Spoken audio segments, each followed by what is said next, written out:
Assalamualaikum warahmatullahi wabarakatuh. Perkenalkan, nama saya Nurman. Kali ini saya akan berdiskusi bersama beliau mengenai literasi dan inklusi keuangan. Seperti apa? Simak terus ya. Oke Mbak, kan kita kan udah di umur yang mungkin udah mulai investasi ya Mbak ya. Nah, tapi kan ada banyak banget instrumen investasi yang mungkin kita tuh belum belajar dari waktu kita muda. Mungkin juga ada ketakutan gitu. Aman nggak sih investasinya, legal apa enggak, terus bisa dapat profit apa enggak. Nah, ya, ada nggak semacam kayak badan atau lembaga atau instansi yang menaungi keuangan-keuangan tersebut untuk kita juga bisa merasa aman gitu secara keuangan. Ya, betul sekali ya. Menginjak kita sudah istilahnya sudah memiliki penghasilan sendiri, pasti ada dorongan untuk gimana sih biar keuangan kita terus berkembang gitu ya. Salah satunya dengan cara investasi mungkin. Nah, bila kita tertarik dengan investasi, tentu ada beberapa poin yang harus kita perhatikan supaya investasi kita itu memang legal gitu. Nah, kebetulan beberapa waktu yang lalu saya pelajari hal itu di pelatihan yang diselenggarakan oleh OJK, Otoritas Jasa Keuangan gitu. Nah, salah satunya yang dibahas bagaimana agar kita tahu sebuah perusahaan investasi itu aman, itu kita harus mengecek tentang legalitas perusahaan itu terdaftar atau sudah berizin apa belum, salah satunya di OJK, yaitu di Otoritas Jasa Keuangan. Seperti itu. Cara ngeceknya gimana itu Mbak? Ya, kalau mau mengecek lewat smartphone itu tuh ada aksesnya gitu ya. Di salah satu alamatnya itu di sikapiuangmu.go.id. Jadi misal nih kita ada tawaran masuk perusahaan yang menawarkan investasi, ataupun kita sendiri yang cari-cari perusahaan A gitu, misal ingin tahu perusahaan itu sudah terdaftar belum di OJK, kita bisa ngecek di aplikasi tersebut atau di portal milik OJK itu dengan mengetik nama perusahaan itu sudah terdaftar atau belum, kayak gitu. Siap. Mbak Nurul, kemarin aku dengar ada kata-kata Sobat Likjaka. Itu siapa sih atau apa sih gitu? Oh iya, betul sekali. Jadi Sobat Likjaka itu salah satu program yang diselenggarakan oleh OJK, Otoritas Jasa Keuangan Peduli atau OJK Peduli, yaitu program yang ditujukan sasarannya itu untuk kemarin itu 25 mahasiswa dan 15 segmen prioritas. Siapa segmen prioritas itu? Dari komunitas maupun praktisi pendidikan. Seperti itu. Tujuan dari program Sobat Likjaka adalah untuk menyebarluaskan fungsi, kemudian tugas, program-program OJK maupun tentang literasi keuangan secara umum. Kita diberi pengetahuan tentang keuangan, pegadaian, asuransi, kemudian pengelolaan keuangan, perencanaan melalui program itu, yang harapannya itu bisa disebarluaskan kembali ke masyarakat. Duta. Sebutan ya. dari sananya duta literasi keuangan. Oke, yang memang dari OJK. Makanya betul. dikasih nama Sobat Likjaka. Sobat Likjaka atau Sobat Literasi dan Inklusi Jasa Keuangan. Oh, ternyata Singkatannya itu. ternyata ada singkatannya. Singkatannya guys. itu. Oke. Sobat Literasi dan Inklusi Jasa Keuangan. Ya, ini kayaknya agak cocok nih sama Eduvin ini ya. Oke Mbak, untuk di wilayah kita kan wilayah kota kecil ya Mbak ya, di Cilacap ini mungkin setauku sendiri itu juga kayak OJK itu di mana kita tuh belum pernah mungkin lihat kantornya, atau mungkin baru lihat di TV doang. Jadi sebenarnya OJK tuh adanya di mana aja sih Mbak? Ya. Kalau untuk di wilayah Cilacap sendiri itu masuk ke regionalnya Purwokerto.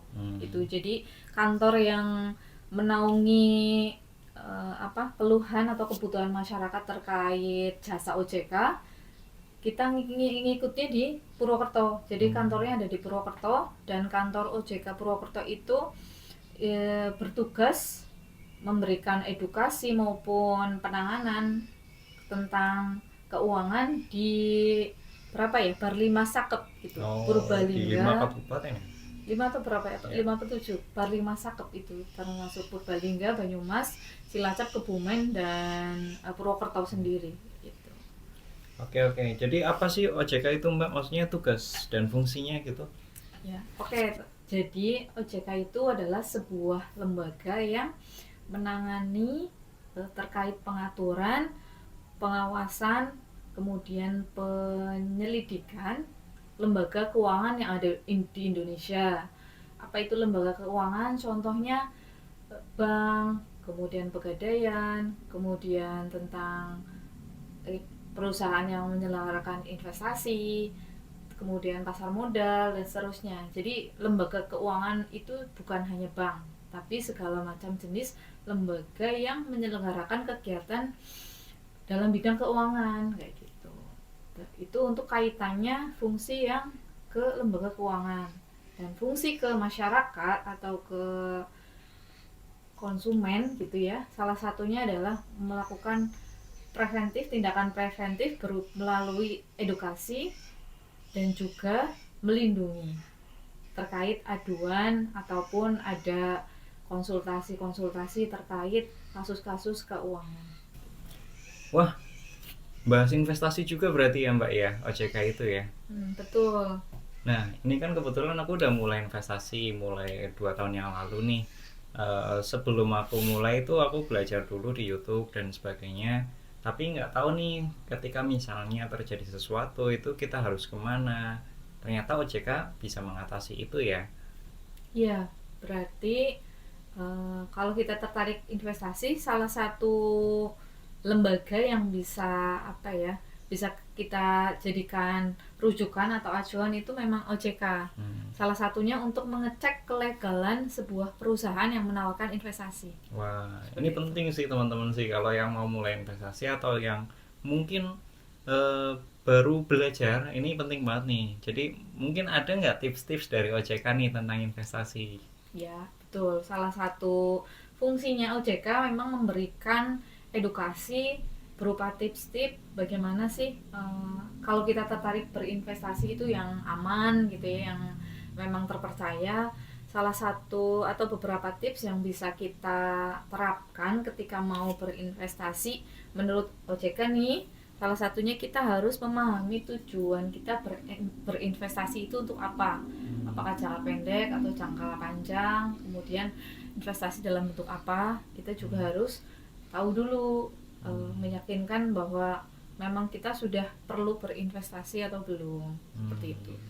Yang kedua, kita juga harus paham ketika mau berinvestasi tentang hak, kewajiban, kemudian resiko gitu ya. Hak, kewajiban, resiko ya. Dan juga keuntungan yang mungkin ditawarkan oleh perusahaan itu.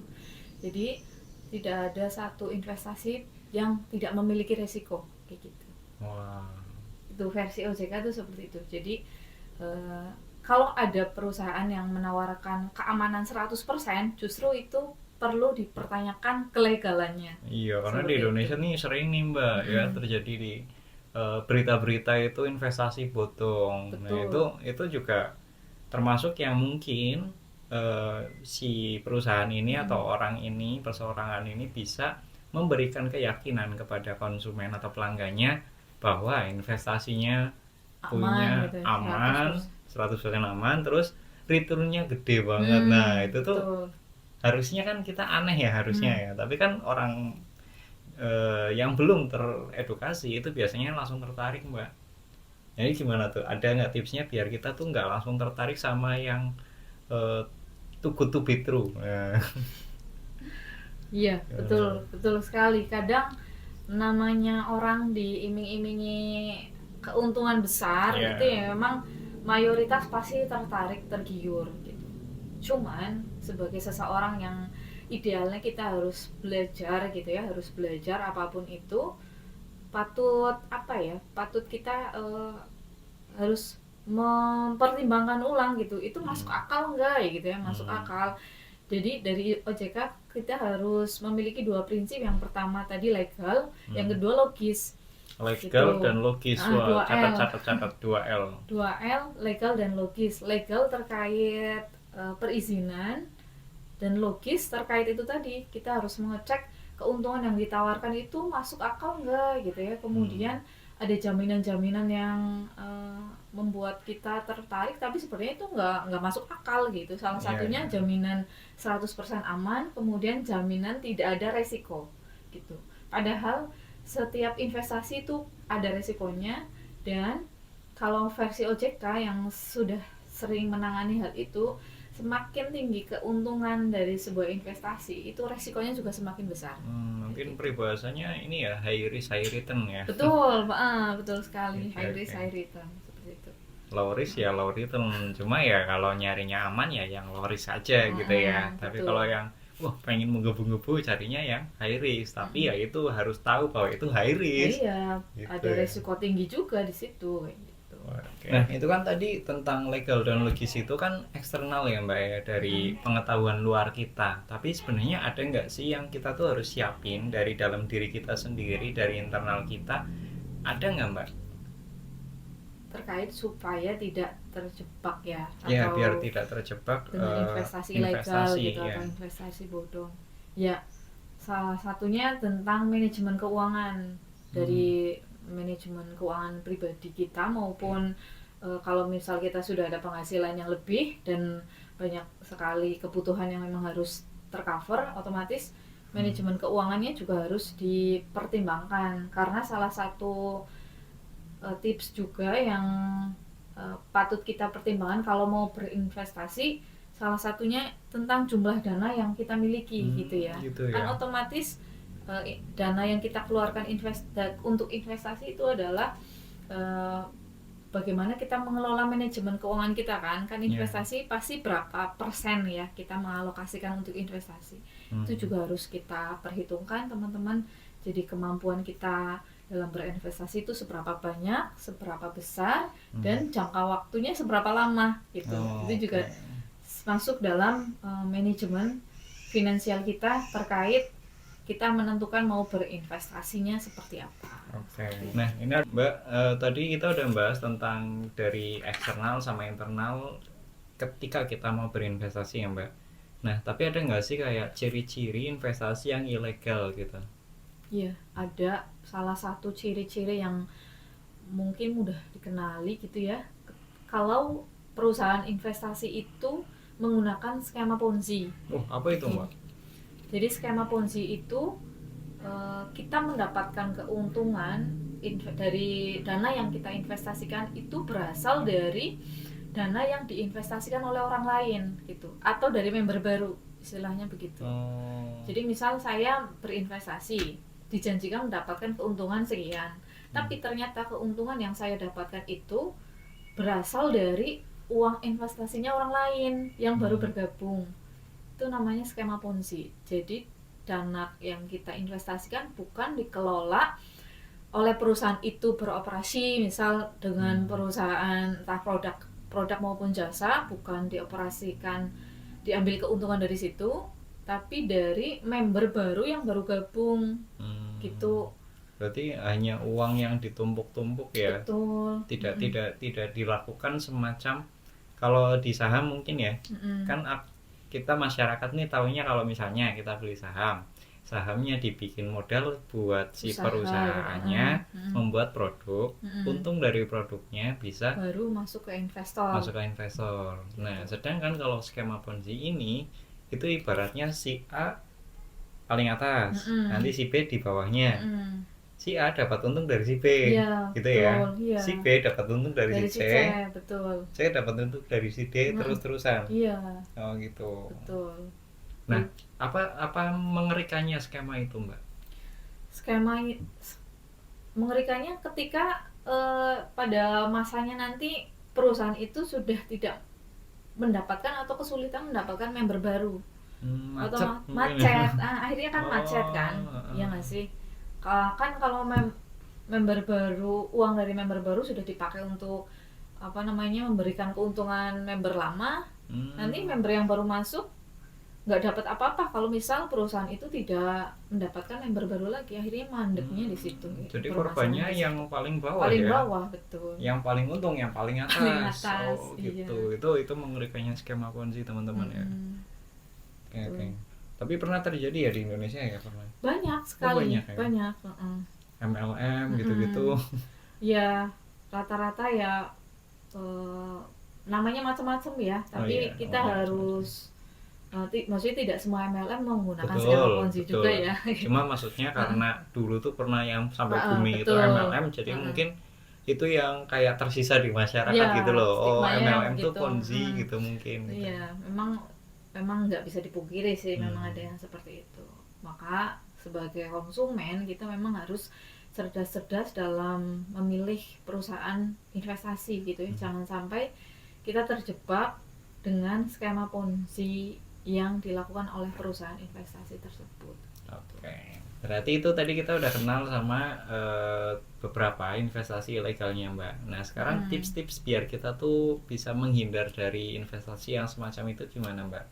Ya, betul sekali. Sebagai konsumen memang kita harus cerdas ya, teman-teman, dengan mempelajari dan juga rajin-rajin mencari referensi sebelum berinvestasi. Beberapa tips yang mungkin bisa kita perhatikan itu salah satu, kalau bisa kita sebagai konsumen tuh jangan cepat tergiur dengan keuntungan yang ditawarkan. Misal keuntungannya setinggi langit gitu atau sangat besar, kita jangan cepat tergiur seperti itu. Kemudian yang kedua, pastikan perusahaan atau orang yang menawarkan investasi itu ya berizin ya, seperti yang tadi kita sempat singgung. Salah satunya berizin atau terlisensi oleh OJK, kemudian syukur-syukur dari BI juga, kan ada beberapa lembaga juga yang berwenang melakukan perizinan untuk lembaga investasi, tidak hanya OJK gitu. Ada juga dari Kementerian Perkoperasian, ada Kementerian Agama juga gitu ya. Bisa diceknya dari mana? Biasanya kan ada logo-logo yang dicantumkan ya gitu ya, logo-logo apakah itu sesuai atau enggak, itu perlu kita cek juga. Kemudian kita juga harus mengecek apakah perusahaan investasi itu memiliki surat izin usaha melakukan penghimpunan dana dari masyarakat. Jadi tidak semua perusahaan investasi itu sudah memiliki izin mengumpulkan dana dari masyarakat.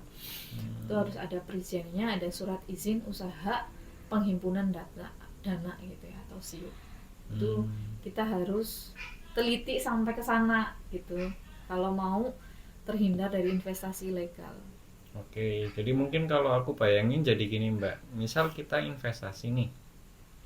Kalau kita investasi di suatu instansi yang legal, itu kita ada semacam keamanan tertentu untuk bisa ibaratnya mengatasi jika ada masalah gitu ya. Itu kalau di legal, walaupun nggak mungkin tanpa resiko. Betul, gitu ya. tidak mungkin 100% aman. No resiko. Nah, cuma kalau kita investasinya di yang ilegal, itu bisa-bisa benar-benar 100% uang kita tuh nggak aman gitu ya.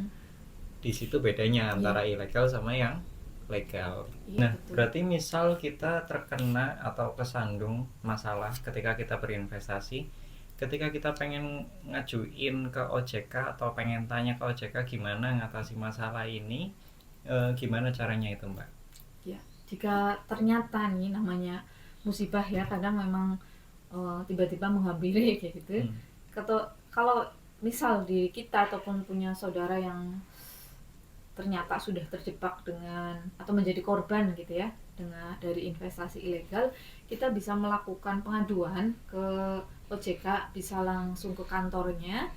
Kalau warga Cilacap paling dekat di Purwokerto yang beralamat di Jalan Gatot Subroto nomor 46 Purwokerto, dekat dengan alun-alun ya. Itu. Kemudian bisa juga melalui kontak ya, call center di 157. Itu call center dari OJK. Bisa juga mendapatkan akses informasi melalui WhatsApp-nya OJK di nomor 081 157 157 157. Oke, nanti kita tulis di deskripsi ya teman-teman ya. Iya betul. Oke, terima kasih banget Mbak Nurul untuk ngobrol-ngobrolnya hari ini. Ternyata banyak banget yang kita dapat dari penjelasan keuangan melalui OJK Sobat Lik Jaka ya tadi ya. Bijak Bijak berinvestasi berinvestasi bersama bersama OJK. OJK.